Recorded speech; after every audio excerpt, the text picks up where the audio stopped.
Kyle here from allmediareviews.blogspot.com. Going to do the Deer Hunter, another video in the Deer Hunter album series and stuff like that. So today, in chronological order, I did Act 2 the last week. Be Act 3, known as Act 3, Life and Death. So there's kind of a little bit of a story behind, but this is the sort of deluxe edition. This was, so, of course, I got into them right before Act 2 in 2007. Well, I got into them, I kind of, it was like January of 2007, right when I set my Rate Your Music page up.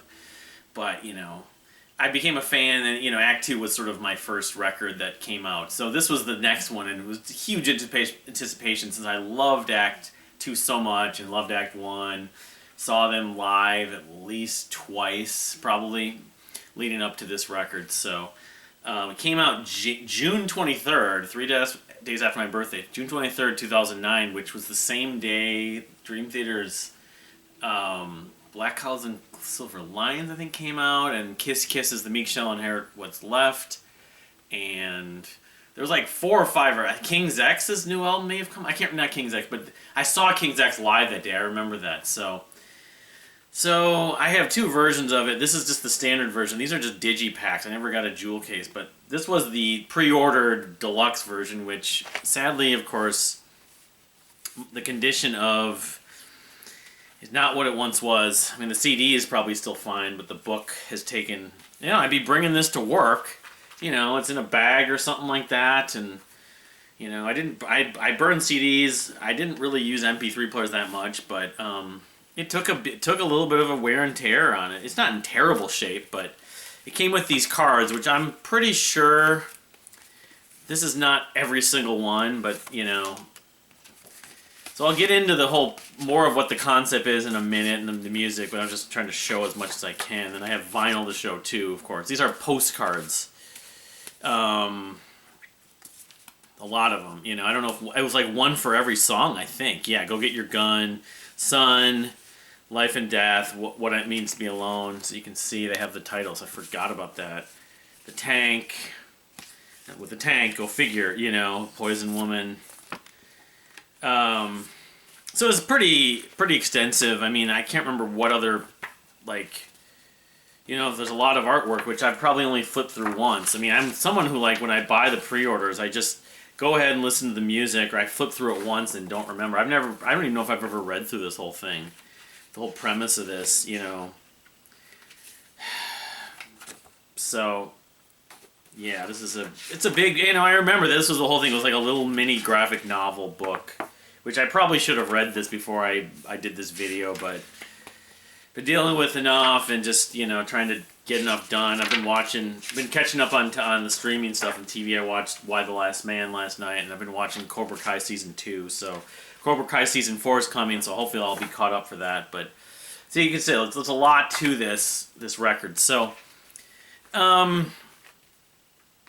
so getting into it, I guess the thing is, and I do my rankings video like I did with Marillion, you know, this record has what I would say is a lot of great moments, but not as many sort of like go-to memorable tracks per se that I'm just like, I think of the Deer Hunter staples, other than a couple. I think the song that I think of this record most for, let me look at this book here, so this comes with the postcards to it, just the, you know, the version I got, the deluxe version. But I think that the song I think of the most for this, I mean, the song I think of the most for this album is Mustard Gas. That's the one that, you know, he did live a few different times, rearranged. It's been played live. Look at all these dates. I don't know if this is a date or who am I? It's weird. You know, but yeah, I mean, that song is very like orchestral, almost classical sounding. I think in some ways that song, not the only track, but leading up to when Casey did the symphony, that was sort of like a precursor to what he would do with the symphony, which is interesting because you think about what I'm going to talk about in the next video or videos, the color spectrum. I'll talk about my plan for that after I'm done here, but there wasn't really like this orchestral, you know, symphony type thing in that, but I just think that it's so like sort of majestically arranged, that sort of build up. But the thing is, I'm listening to this again today and reading through the lyrics, which, give or take, I've probably read through here and there, but never like as thoroughly as I did today, as much. It's really the story. It's a story about Hunter, after his experience in Act 2, largely with misleading, which, again, I'm not certain, but was probably his mother, etc. Everything kind of falling up between them and what she was doing to sort of, maybe she was undercover with the church. Everything that transpired with her, and they went different ways. He goes off to war.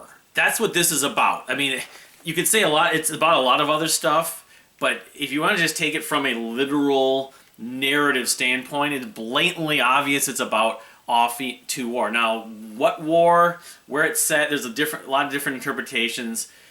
I'm of the belief that the Deer Hunter's sort of world, society, life on the planet is set around 100 years ago, or per se around not the turn of the century, but it's not a specific war in history or American war, like a world war, in American war, or world war, like Earth's planet war. It's not necessarily that specific, but it's sort of probably drawing from a lot of the experiences. World War I, World War II, maybe Vietnam a little bit, but more so World War I, I think of. But it's fictional, so it's not identical. But he goes off to war for whatever reason. I don't know if he is actually drafted, but he ends up with whatever kind of military fighting, a war. It's very, like, a lot of the lyrics are very metaphorical, sort of cynical. And actually, I'm not sure, but at one point I think they say he dies, or it's above the belief that he does die, but then he doesn't die. I remember hearing some discussion about that. I think it was on the Deer Hunter podcast,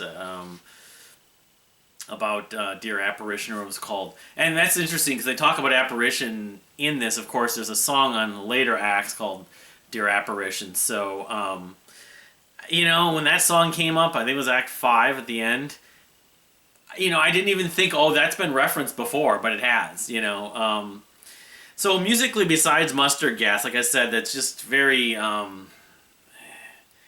it's very, not schizophrenic, but the dynamic change and is interesting.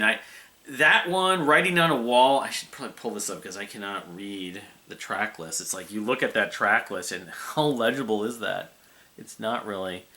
I guess I should probably just get it out of the way. Every track on this album, I believe, from the get-go when I heard it, I liked.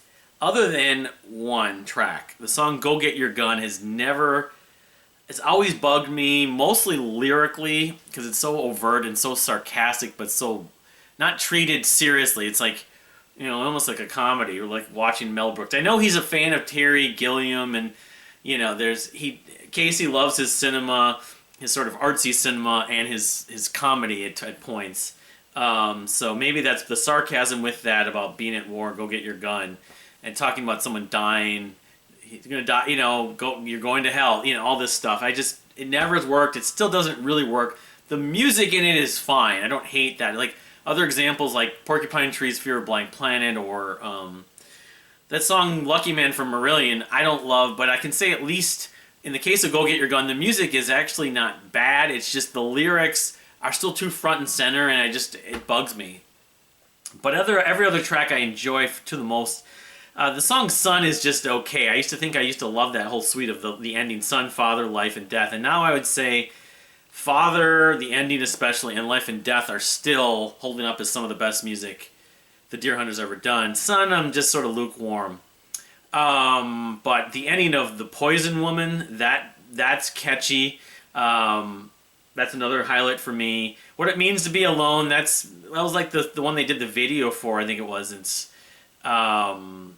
poppy, it's kind of very thematic. The video is like animated. It's almost like, I don't know if any of it from, where did that book go? I don't know if any of it, or maybe when I show the vinyl in a few minutes, if there's a scene from it. I don't think so, because if they're at war. There's even promo shots of the band with Casey and stuff, like in like military garb, going to war. I mean, there's a song called The Tank on this record, too. I mean, Saved is a nice ballad, very poppy, and then has a lot of Beach Boys moments. He said he had a story, is almost like Red Hands Part 2. I know there was some talk on like the Deer Hunter podcast or someone, I think it was actually on the Deer Hunter, all things regarding the Deer Hunter on Facebook group, talked about that being one of the darkest songs he'd ever done. I understand it's like taking Red Hands and making it darker. I assume it's kind of, the Poison Woman is referring to her role as like a, an escort or whatever. So Hunter's off at war, but there's also things he's not just always on the battlefield. He's kind of he's going to different factions, but the Thief is kind of fun, energetic, and I'd say the same thing about Incauda Venenum. Incauda, that's always been a hard song to pronounce.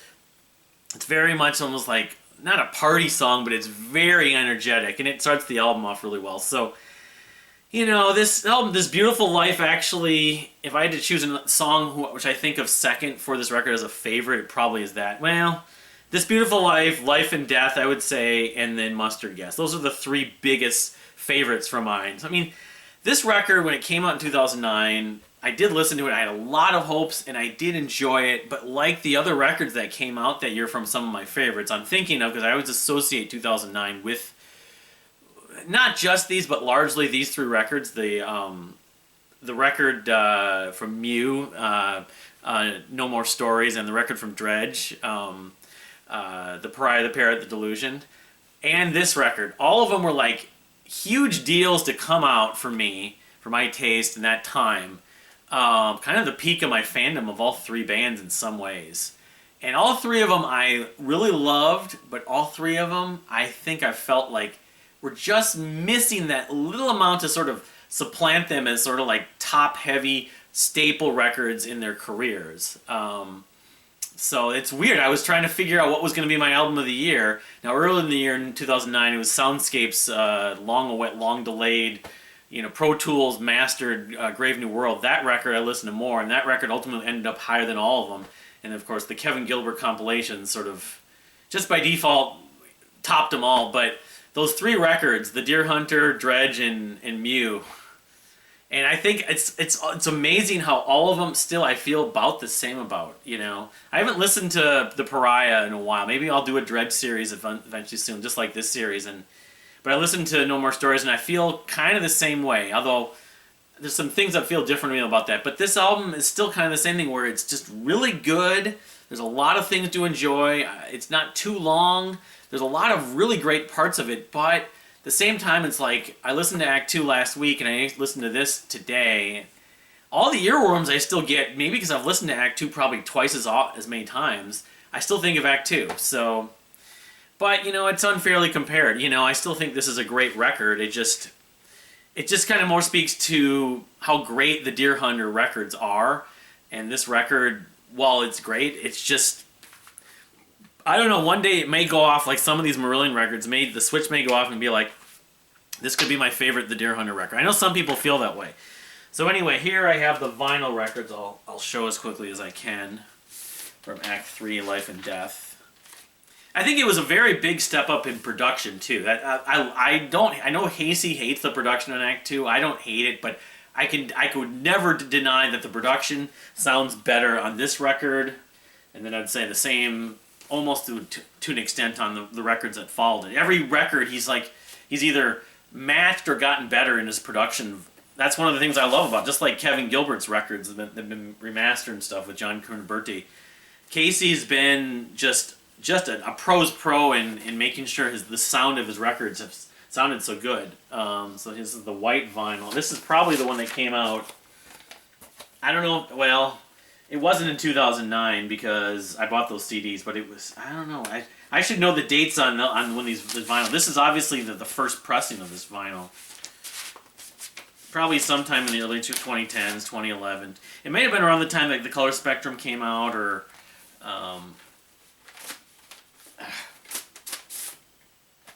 yeah, because Act 2 is like, 76 minutes. This record's like 50...